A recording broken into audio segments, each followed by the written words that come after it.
Salam əziz izləyicilər, əziz məntiq sevərlər. Bugün mən sizlərlə LGS 4 riyazi məntiqi yükləyəcəm. LGS 4 riyazi məntiq necə olubsa arada qalıb, digərləri yüklənib.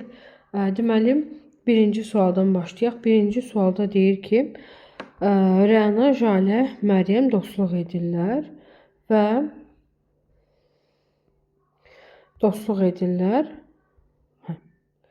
Onu biraz qancılaşdırək. Deməli, dostluq edirlər. Onların hər biri digərlərinə öz şəklini verdi. Buna əsasən deyir, paylanan ümumi şəkillər neçə dənə oldu? 3 nəfərdirsə, əziz şagirdlər, bilməliyik ki, biz 3 nəfərdirsə, 1 nəfər, 3 nəfər var da, 1 nəfər 2 dənə şəkil verəcək. Yəni, 1 nəfərdə 2 şəkil olacaq. Məsələn, deyək ki, Rəna şəklini verəcək kimə? Jalə ilə Məryəmə. Məryəm şəklini verəcək Rəna ilə Jaləyə. Ona görə 1 nəfər 2 şəkil verəndə olacaq 3 nəfərdir. Hərəsi də 2 şəklini paylaşanda 6 dənə şəkil paylamış olacaqlar. İkinci sualımıza baxaq. İkinci sualımızda deyir, dünən cümə günü idi. Dünən, bugün, sabah. Dünən cümə günüdür. Günlə yazaq. Cümə günü bilirik ki, 5-ci gündür. Bugün 6-cı gündür. Sabah isə bazar günüdür. Hansı variant olacaq cavabımız? C variantı. Üçüncü sualda, əslində çox sadə suallardır. Üçüncü sualda deyir ki, verilən şəkillərdə hər biri dairənin qiyməti 2-yə, buraya yazıram, dairə bərabərdir 2-yə, hər bir xəttin qiyməti isə 6-ya bərabərdir. Məsələn, 3 dənə dairə, bir dənə fiqurun qiyməti 12-yə bərabərdirsə, buna görə qiyməti 16-ya bərabər olan fiqur aşağıdakilərdən hansıdır? A variantında baxsaq, 2 dənə xət varsa, 2 dənə dairə varsa eləcək 4 üstə gələk, 2 dənə xət varsa eləcək 12. Elə cavabımız 16 A variantıdır. Yəni biz dairənin və xəttin qiymətini yerinə qoyub cavabımızı ona əsasına hesablayırıq. Dördüncü suala baxaq. Dördüncü sualda tərəzidir. Deyir ki, tərəzinin tarazlıqda qalması üçün aşağıdakılardan hansı edilməlidir? 3 kiloqram, gəlin bunun 1000 qrama çevirək. 3000 qram, 2700 qram və 1000 qram. Ümumi sol tərəfin çəkisinə baxaraq 0, 0, 7, 6. 6 kilo 700-dür, düzdürmü? Sağ tərəfdə də deməli 5000, üstə gələ 2000. 5000, 2000 isə bu eləyəcək 7000. İndi baxın, sol tərəf 7000-dir, sağ tərəf, sol tərəf 6700-dür, sağ tərəf 7000-dir. Ona görə biz sol tərəfə 300 də əlavə eləməliyik ki, bu 7000 olsun. 300 qram sol tərəfə əlavə edilməlidir, olacaq A variantı. Bunun sadəcə sol və sağ tərəfdəki çəkiləri sayırıq və 7000-ə bərabər eləməliyik. 5-ci sualda deyir ki, Azər, bu tip misallarda həmişə adlarını yazın ki, qarışdırmayın. Əli, Mehman. Eyni sayda qələmləri var idi. Azər və Əli hər biri Mehmana 4 qələm verdi. Məsələn, deyək ki, Mehmanın X qələmi var.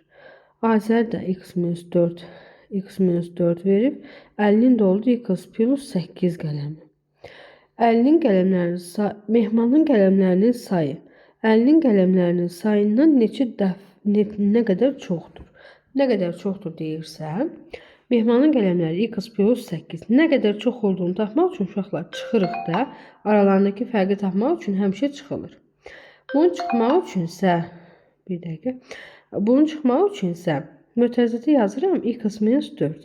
Əlinin qələmləridir də. Biz bilirik ki, mötərizənin qarşısında çıxaq olanda mötərizəmizin işarəsi dəyişir. Çıxaq X üstə gələk 4-ə bərabərdir. Bu X-lar biri mənfi, biri müsbət olduğuna görə gedir. Eləyəcək 12. Yəni, Əlinin qələmlərinin sayı, Mehmanın qələmlərinin sayı, Əlinin qələmlərinin sayından 12 vahid çoxdur. Yəni, 12 dənə çoxdur. Sonra gəldik digər testimizə. Bunu ümid edirəm ki, başa düşdünüz. Deməli, digər testimizə gəlsək, 6-cı sualımızda deyir ki, səbətdəki almaların sayı 20-dən azdır. Bu almaları bütöv şəkildə həm 3, həm 4 nəfər arasında bərabər sayda bölmək mümkündürsə. Biz elə də tapmalıyıq ki, həm 20-dən az olsun, həm 3-ə və 4-ə bölünən, eyni zamanda həm 3-ə, həm 4-ə bölünən ədəd olsun.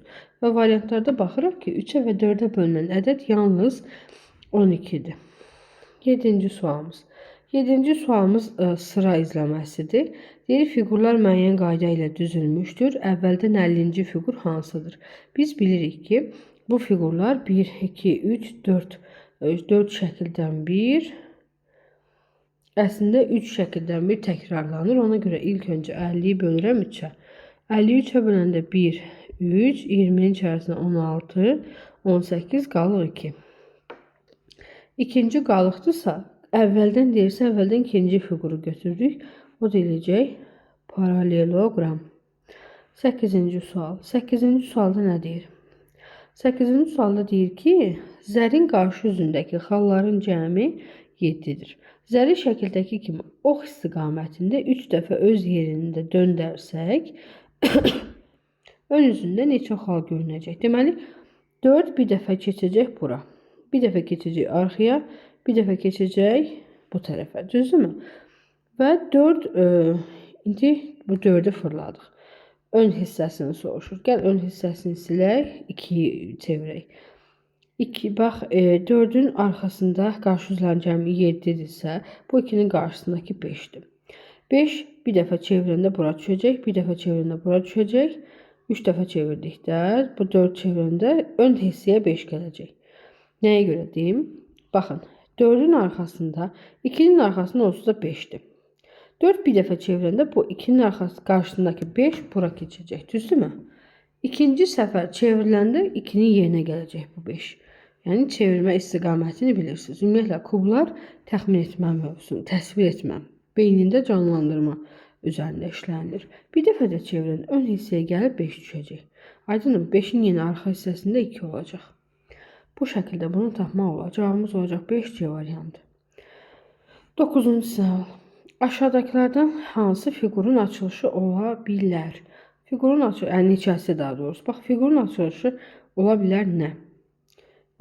Burada sadəcə bir dənə bu fiqur açılışıdır. Burada məsələn uyğun gəlmir. Burada heç bir uyğunluq yoxdur. Burada da əgər belə olsaydı, məsələn 3, 4 yox, 6 dənə olsaydı, yaza bilərdik. Amma belə bu şərtimiz bizim ödəmir. Ona görə bir dənə birinci olan bizim kubunun açılışını verə bilər. Sonra 10-cu sual. Deyir ki, kvadrat şəkilli bağçanın tərəfinin uzunluğu 10 metrdir. Bağçanın ətrafında künclər də daxil olmaqla hər 2 metrdən bir ağac əkdilər. Cəmi neçə ağac əkildi? 10 metrdirsə, deməli, 10 metrdirsə, künclər də daxil olmaqla deyir, ağac əkildirsə, bir dənə 2 metrdən bir ağac əkilirsə, 5 dənə ağac əkilir. Düzdürmü? Hər tərəfi 5 olursa, cəmi neçə ağac əkilir? 4 tərəfinə də 5 ağac əkilir, cəmi də 20 ağac əkiləcək. Yəni, perimetrini tapsaq, 4 vuraq 5 eləyəcək 20. 11-ci sualdır. Mən burada bu tip misallarda həmişə şagirdlərimə deyirəm ki, AB-yi bir x götürün, BA-yı bir y götürün. Düzdürmü? İndi mən burada yazıram. X minus y 27-dir. X plus y 165-dir. Biz bunu daha rahat tapmaq üçün bunları tərəf-tərəfə toplayaq. Tərəf-tərəfə toplayanda uşaqlar biz görürük ki, mənfi, yəni qarşısında çıxaq üstə gələk olan ədəd eyni hərflər gedir. Eyni rəqəmlər də gedir. Tərəf-tərəfə toplayan x-in üstə x gəlində eləcək 2x bərabərdir. 27-nin üstə 165 gəlində 12 bir yadda, 6-ın üstə 2, 8 bir yadda 9, 192. X bərabər eləcək 9, 18, 12, 96. X 96-dırsa, X nə idi? AB. AB 96-dır. A birinci gələndə, B ikinci gələndə. Olacaq A9, B 6. Və bizdən də A minus B fərqini soruşur. 9 çıxaq 6-nı o da eləyəcək 3B variantı. Bu tip sualları yadınızda saxlayın ki, əgər hərflər eynidirsə, x, y formasında yaza bilərsiniz. Yəni, toplama çıxmadan bəhs ediriksə. 12-ci sualda aşağıdakı şəkildə kiçik kvadratlar verilib. Şəkildə ümumilikdə neçə kvadrat var? 1, 2, 3, 4, 5, 6, 7. 7. Bu hissə, məsələn, təsvir ümumilikdə neçə kvadrat var? 3, 6, 7. Bunu götürsək 8, bunu götürsək 9. Bir də ümumi kvadrat 10. D variantı bizim ümumi kvadratımızdır. Növbəti sualımız. 13-cü sualımıza baxaq. 13-cü sualımızda sadəcə hesablamadır. 2 üstə 1 gələndə 3 eləyəcək. 0 üstə 3 gələndə 3 eləyəcək. 9-dan 8, 8-dən 3, 5. B bəndi. Hitori mövzusuna aid olan bir sual idi. 14-cü sualda deyik, gəmi kapitanı A adasından digər adalara xəritədə göstərildiyi kimi gəmi ilə üzüb geri qayıtmaq istəyir. O bilir ki, ümumi olaraq 100 kilometr üzəcək. D, Y adaları arasındakı məsafə B-dən keçməklə AC aralığındakı məsafə ilə eynidir. Bax, D, Y 26-dırsa, deyir ki, AC aralığındakı məsafə ilə eynidir. Elə bil 26 bərabərdir AC-yə. Düzdürmü? Sonra AC aralığındakı məsafə ilə eynidir. A-Y adaları arasında ən qısa məsafəni tapın. Aha. İndi gəlin baxaq. D-Y 26-dırsa, AB 17-dirsə, yerdə nə qalır? 26-dan 17 çıxanda qalacaq 9. B-ci 9-dur, düzdürmü? B-ci 9-dur. Bu ümumi A-dan D-yə qədər olan məsafə neçədir? A-dan D-yə qədər olan məsafə 17 plus 9 plus 15. 26-nın son 5 gələndə 1, 41. 41-in üstə də 26 gələndə eləyəcək 7, 67. İndi biz də 100-dən 67 çıxacaq. Qalacaq 33. Yəni ümumi məsafəmiz 100 kilometrdir. Bu hissəni tapdıq biz neçə elədi? 41. Bu hissə də 26-dır. Bunu da 100-dən çıxanda burada qalacaq 33. D bəndi. Sonra 15-ci sual. Deyir ki, Rəfiqə riyaziyyat, tarix və coğrafiya fənlərinə aid ümumilikdə 90 kitabı var. Onlardan 40-ı riyaziyyat kitabı. Bərabərdir 50-si. Və deyir ki, 60-ı isə coğrafiya kitabı deyil. Aha.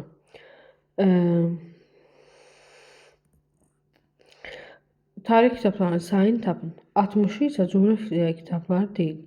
Yəni bunun 50 kitab qalıbdır yerdə. 60 dənəsi coğrafiya kitabı deyil, olmasın. 50 kitab qalıb yerdə. Mən buradan neçə yazıram? 20-sini 50 kitab qalıb yerində. 60 kitab deyilsə, mən bunun 30-unu, yarısını götürürəm. 30 kitaba tarix yazıram, buna riyaziyyat yazıram. 50 üstə 30 gələndə 80 eləyəcək, yox. 30 yox, 20 yazaq bunu.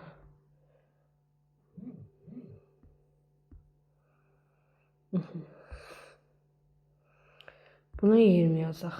20 tarih coğrafiya kitabıdır. 20 coğrafiya kitabıdır. 20 ise tarih kitabı qalır. 50 üstə 20, 50 üstə 20 gələndə 70, 70 üstə 20 gələndə 90. Deməli 20 dənə kitabımız nə kitab oldu? Tarix kitabı olacaq. 15 dənə testin sonuna gəldik. Ümid edirəm başa düşdünüz. Və kanalımıza yükləyəndə ümumiyyətlə bu kitabımızın izah qrupumuz var. 5 manatdır. Qatılmaq istəyirsinizsə qeyd edəcəyimiz Telegram kanalının vasitəsilə bizlə əlaqə saxlaya bilərsiniz. İzlədiyinizə görə təşəkkürlər. Hər birinizə uğurlar.